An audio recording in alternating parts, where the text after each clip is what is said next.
Have you heard? Nintendo finally added Game Boy, Game Boy Color, and Game Boy Advance games to the Nintendo Switch Online subscription plans. We've already covered the Game Boy Advance games, and we're going to be looking at the Color offerings tomorrow, which can only mean one thing: today is all about the original black and white Game Boy. Right now, Nintendo Switch Online subscribers can download 5 old-school Game Boy titles, including Super Mario Land 2, 6 golden coins, Kirby's Dream Land, Gargoyle's Quest, Metroid 2, Return of Samus, and of course, Tetris. That's a pretty solid lineup, but are any of these games actually worth playing? To answer that question, I decided to flip through the pages of Electronic Gaming Monthly, Game Pro, Computer and Video Games, and more classic magazines to see what the critics said back when these games first came out. I think it's fair to say that now you're playing with power, because this is a Game Boy-filled episode of the Nintendo Switch Online Review Crew.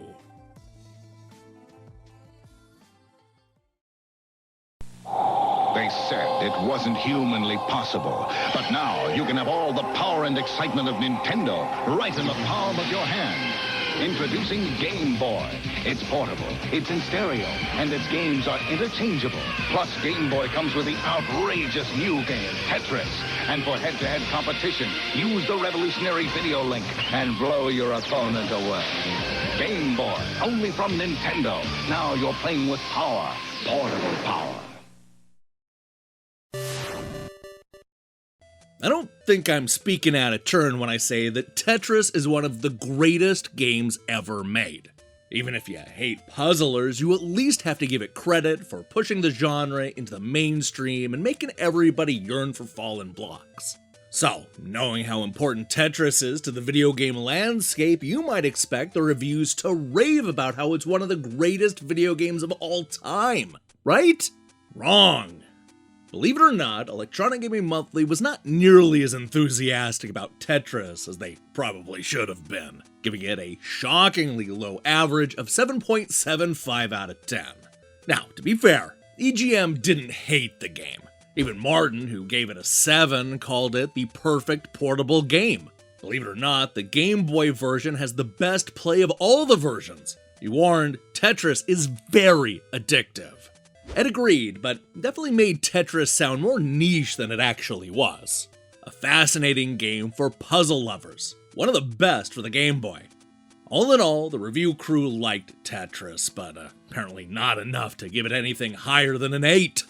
Thankfully, that was not a problem for the rest of the critics working in 1989. For example, Nintendo Magazine System gave the game a near-perfect 95% in their first issue. Nintendo Power also came close to giving Tetris a perfect score. However, their 4.8 out of 5 score came almost a decade later in their March 1997 issue. Computer and Video Games ended up giving it a 95% and calling it a remarkably simple concept remains as furiously addictive on the handheld as it is in various other forms. Definitely one to get your porky digits round. Alright, whatever you say, man. The important point is that CVG loved Tetris, which really is the right answer as far as I'm concerned.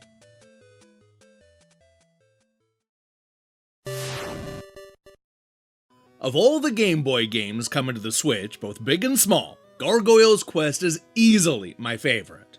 And no, I don't say that because it's a spin-off of the Ghosts and Goblins series and my claim to fame is talking about ghouls and ghosts on GamePro TV.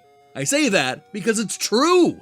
Gargoyle's Quest is a surprisingly great game.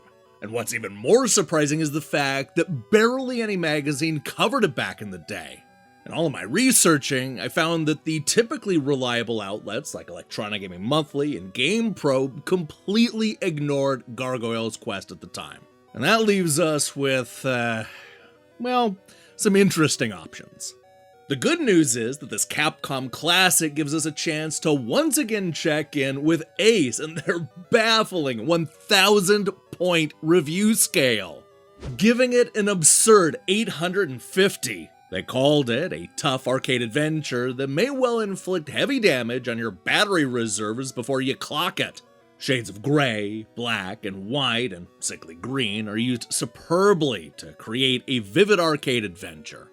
Their biggest criticism seemed to be that players would lose interest in Gargoyle's quest after a year or so. Imagine that. Now, the only other classic magazine I could find that actually reviewed this spin-off is Nintendo Magazine System, which gives us this short, low-res blurb of a write-up. Some pretty good games playing skills are required to make your way around this game's unfriendly platform environment, but it's all very addictive and should be checked out by hardened platform fans. They gave it a respectable 80%. At least I think that's what those pixelated numbers say. Yeah, I'm not gonna lie, I'm a little salty that there aren't more reviews of Gargoyle's quest. This game deserves better.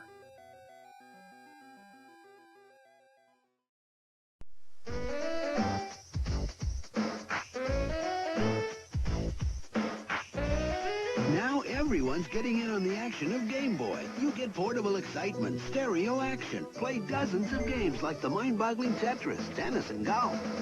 And Video Link lets you challenge a friend. It's like child's play for grown-ups. Game Boy from Nintendo. Now you're playing with power. Portable power.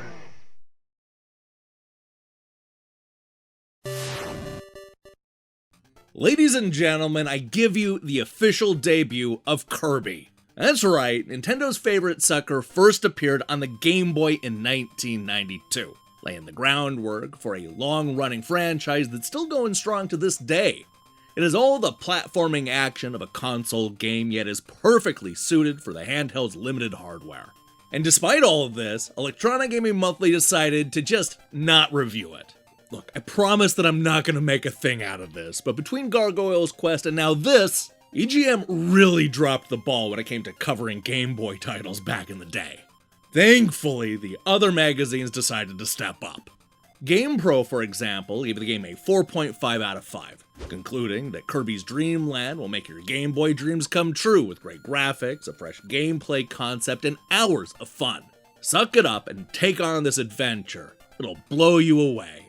GamePro wasn't alone in their praise, as Nintendo Magazine System ended up giving the game an incredible 94%. Nintendo Power also liked the game, though they gave it a lower than expected 4 out of 5. While Rob describes Kirby as being kinda marshmallowish and says that it's geared towards only very young players, George argues that the game has excellent play control, making Kirby's Dream Land a really fun game. Now, oh boy, I wasn't gonna bring this up, but I think we need to talk about this Kirby's Dream Land review from Game Players. The first thing you need to know is that this is from 1995, and it's not actually about Kirby's Dream Land. I'm pretty sure this is a review of Kirby's Dream Land 2, but they never actually use the number or clarify what game they're talking about. Hell, they even spell the name wrong several times, turning the two-word Dream Land into just a single Dreamland. And you know what? That's not even the worst of it either, because they randomly decide to credit Rare as the developer, not HAL Laboratory. And then, without getting the name right even once and crediting the wrong developer, they ended up giving the game a 70%. Look, I'm gonna level with you. I've been reading reviews for a long time now, and this is especially embarrassing.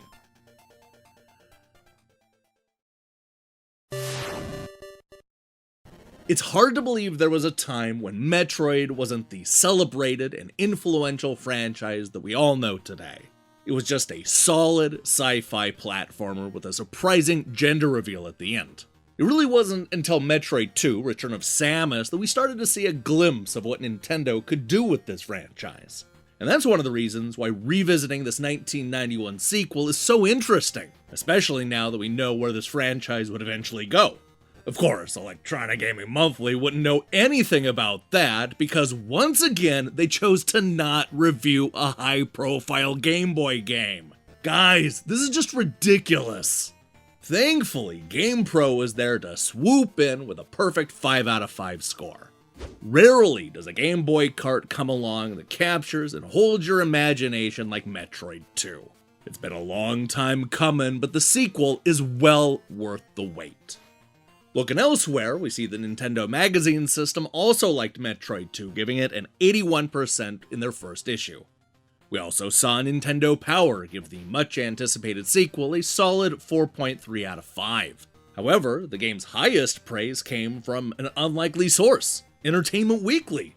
Like another brilliant sequel, Aliens, Metroid 2 improves upon the first Metroid by enlarging the terrain and giving its eponymous monsters the ability to mutate, complicating your hero's search and destroy mission. With its endless descending caverns and steep cliffs, its maze-like buildings, and bizarre alien artifacts, Metroid 2 gives you the feeling that you're trapped in someone else's nightmare. A quality shared by the best science fiction, be it in the form of books, movies, or video games. They gave it an A+. Not bad for a Game Boy game that BGM refused to review. Okay, I'm gonna drop it now.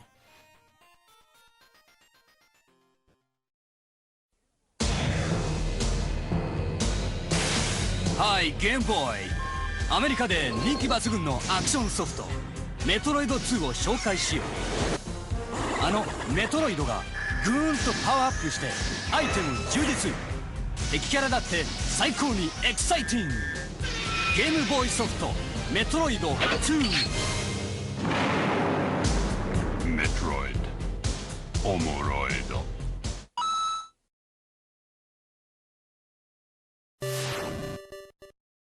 If Nintendo did anything right with their selection of Game Boy titles on the Nintendo Switch Online service, it's skipping right past the original Super Mario Land and giving us the far superior sequel. Well, it doesn't quite feel like the console games. Super Mario Land 2 6 Golden Coins brings a lot of new ideas and innovations to the side-scrolling franchise. It also looks great for a Game Boy game and is just criminally underplayed, with many die-hard Mario fans skipping right over it in favor of the flashier console games. The good news is that Electronic Gaming Monthly's review crew were not among those people skipping right over it, because they gave Super Mario Land 2 an average score of 8.75 out of 10. Ed raved that if there ever was a Game Boy game that was a 10, this is the one. Almost anyway. Nintendo has literally created a new Super NES version and shrunk it into the Game Boy. Sushiax was the only critic to not give the game a 9, though said that it was one of his favorite Game Boy titles. The large adventure and huge characters helped to reduce the horrible blurring of the screen somewhat. I'll have to give the Big N a job well done salute for this one. Color would be nice. Oh, Sush, never satisfied. Across the pond, we saw the UK Megs largely agreeing with Sushiax. Enforce ended up giving the game an 87% in their 8th issue. That's the exact same score the Nintendo Magazine System gave Super Mario Land 2 in issue 2. Nintendo Power also liked the game, but could only muster a score of 4.1 out of 5. George raved that everything about this game is top-notch, while Rob liked the bunny suit and thought that it was fun flapping Mario's ears and sending him flying over dangerous obstacles. And then there's Jade, who makes this bold prediction. This game is gonna be a big hit. Wait, hang on. You're telling me that a Mario game is gonna sell a lot of copies? Oh, way to put yourself out there, Nostradamus. Now, in case you're wondering, the highest score comes from none other than GamePro, who gave Super Mario Land 2 a perfect 5 out of 5. Super Mario Land 2 is the most fun found on the Game Boy in a long time. The gameplay is not affected by the little screen, and some stages are more challenging than their 8-bit counterparts. Super Mario Land 2 is the kind of game you'll play again and again. With so many hidden stages and so much awesome action, your battery bill will run as high as the plumber's bill. With everything in the kitchen sink included, this cart makes other Game Boy titles seem like sink sludge. And if that doesn't make you want to download Super Mario Land 2 on the Switch, nothing will. Obey me, Wario. I am your master. Mario is your enemy. The wicked imposter Wario has cast an evil spell over Mario Land. Don't let Mario get the 6 golden coins. Don't let Mario reach the palace. This is the biggest, most dangerous, most challenging Game Boy adventure yet. Obey Wario. Destroy Mario. Don't fall under Wario's evil spell in Super Mario Land 2, only on Game Boy.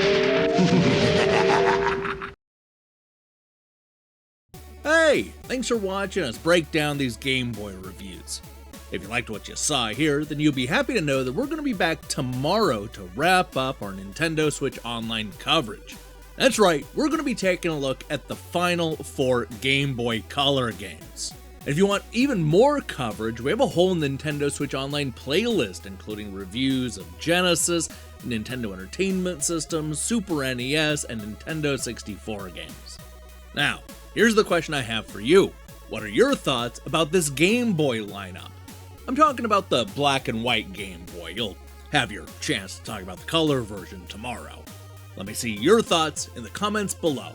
You know, believe it or not, I actually had a totally different week planned, including reviews of both Hitman, World of Assassination, and that Wonder Boy collection. But then, a Nintendo-sized bomb blew up the whole week, and, well, here we are. Look for all those reviews to pop up next week. While you wait for that, I strongly recommend you click that subscribe button and support what we're doing here. Until then,